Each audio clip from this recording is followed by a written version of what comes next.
The sound of an orchestra generates diffuse feelings in an audience. However, when this orchestra is composed only of military personnel and their instruments are gunpowder and metal, there is no one who is not moved. That was the case with that Georgian soldier.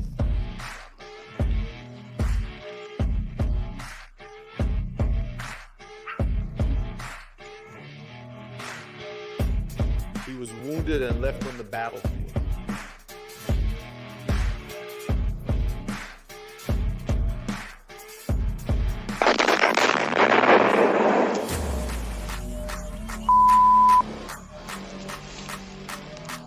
He was annoyed by the infernal orchestra that broke his resting base. With bombs falling in the forest around which he just wanted to sit and have a moment of peace.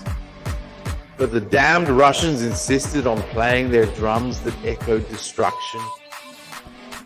The cursing and lack of patience with the Russians had been going on for a long time. It wasn't the first time he had heard the noise of the bombs, and it wouldn't be the last. Upon joining his colleagues, the Georgian stood up to listen to the orchestra. He stayed at the weapon and took care not to have his head ripped off his body somewhat suddenly and violently. He went on to join his squadron.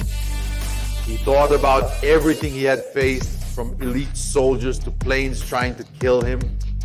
And we will get to that moment. The Georgian was already accustomed to the sounds of war. His ears had those unpleasant units of someone who has already heard the Russians out of tune too much. Since March 5th of 2022, that man had been participating in that great event in Ukraine. They've been through a lot, really a lot.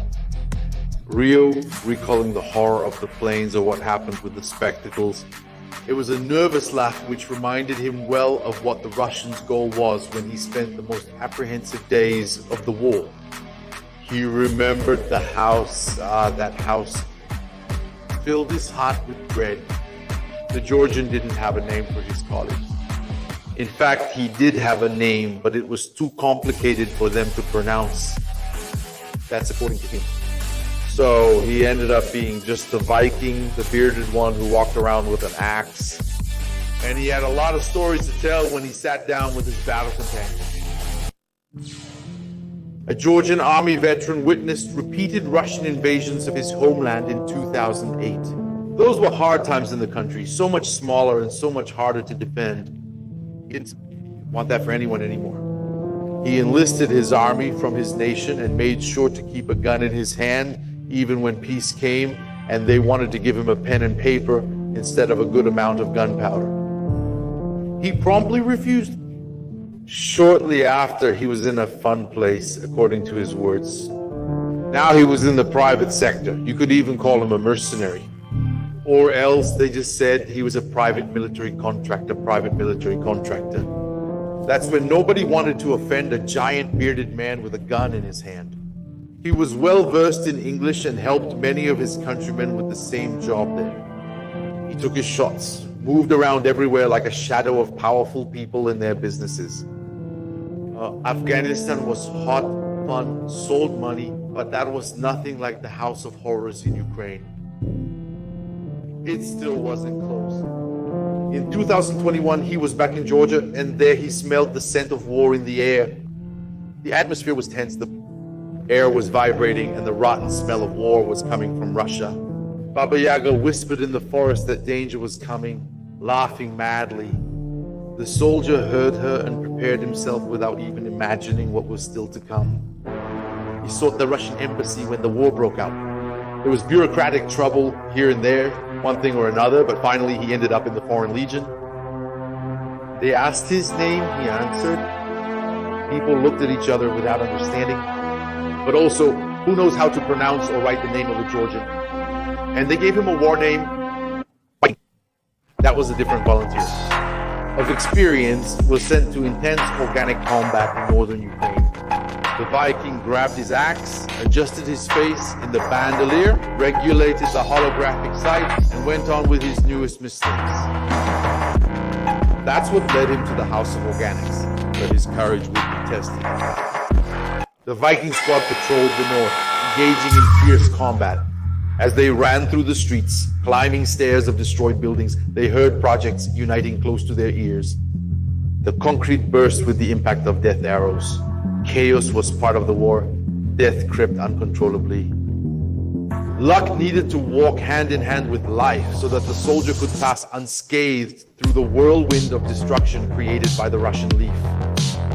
Even so, he moved forward. It was crucial to stop the enemy invasion from proceeding. Biko was thinking about his lands, about his nation in 2008. Let the reasons given by President Wilson explode. He had his own reasons for being. He had his motivations and would stay alive.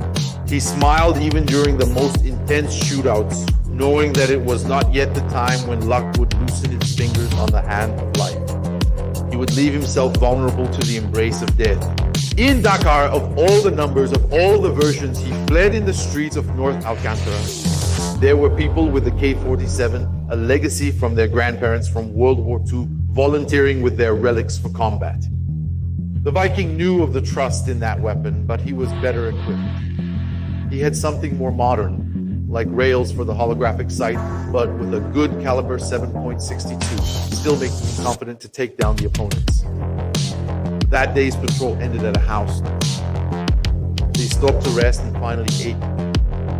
The labels for a brief second while looking out the window. He wiggled his toes, smiling at that almost forbidden and dangerous relief amidst the noise of explosions. Outside, the Russian wheels began to move. They came through the streets looking for new threats to take down. The big pilot of the house saw that the first wave of the damned had arrived. Vic pinched his nose, grabbed the gun, and let the red dot of the sight land on the enemies. The shots started right away, and they received the same courtesy in return. Fortunately, thought the victim, none of that AK-47 affection kissed Georgian skin that day. And what about the one who was caught? Good. It was amazing how sometimes war can cure us of boredom and waiting with chaos and complete violence. They waited, the soldiers came up to the house again. They were received with the same affection and attention. That platoon there was polite, hospitable, and always ready to receive visitors with the best ammunition of various calibers. The night came with the harmony of detonations and bangs of rifles, cradling the dreams spinning in the head. The Ukrainian night was a hellish ballad. Heard that he laughed once more, but then that smile disappeared. Soon the blood from his face receded, the adrenaline constricting the blood vessels, making him even paler. They heard the noise of the helicopters. It was a swarm flying with the sound of musical notes plucked by the devil himself. The bombs fell while everyone tried to take cover. It was barely possible to lift one's head without having to imagine it rolling across the floor of the house. Walls, ceiling, floor, everything was shaking. When that symphonic movement finally ended, they knew it was not a time for rest. I heard that the friends were sure of what would come next. They raised their risks and once again welcomed the guests with 7.62 ammunition. The faces receded. It wasn't that time. The platoon knew, however, that it was in support. He tried to communicate, but it was impossible. They couldn't talk to the command. Radio silence left them uncertain about leaving their defensive position. The day went by like this. The insurance drained the resistance and courage. The maestro of war then started another movement. Now came its speed. The plane cut through the sky, delivering a sincere eviction notice to the tenants of the residence. The ground shaking. The victim shrank back, coming face to face with scattered family photos and a day he used to live. When the bombing ended, the men laughed nervously. No one else wanted to receive sights like that. But all the horror was not over yet. There was still one more movement of the symphony. The Russian symphony could not stop. Wait. Far from there, a helicopter was dumping people with little need for motivation to snatch their enemies. These people received the address in the middle of the Guyana Orchestra's break. They observed carefully, laughed at each other, calculated. They were good at what they did. They were the best. It was time to evict some terrible tenants from a certain place. these men started to walk. When night fell, the Ukrainian guards in the house watched and waited. The next visit wouldn't be memorable. That bell had already been destroyed earlier. So nothing more natural than to carefully observe through the windows. The night vision showed almost no movement. But that's when one of the observers pressed something with the heat vision. They had arrived. Yes, they had appeared. The specters were there. The toughest Russian troops were not demotivated soldiers by people who went through a few trainings. Those men were hardened by war and by training that honed bodies and minds. And they were causing panic. Shots blasted through the house as the men ducked for cover. The night moved as the specters progressed, clearing the block. There were those who looked at their colleagues, who saw fear etched on their faces. They had little chance. The bears had finally lost their patience. If they survived the spikes, it was time to disappear from the tongue. Otherwise, they would send Baba Yaga herself to bust them. The Viking called for the group's sniper. He pointed out the right targets through the madness vision. The man picked up the Novorodo Drago, looked carefully, breathed in, and let out the air slowly, finishing his concentration ritual. Then he began the shots as they were trained. A Spetsnaz can be an elite soldier, but no tougher training hardens the skin enough to prevent a 7.62 from going through your skull. Thus fell the first. But two were falling. The Viking expected him to follow the basic training pattern, spread out to make the sniper's job harder. But no, something happened. Something that even seemed like a trap. The entire Spetsnaz squadron gathered in a single residence.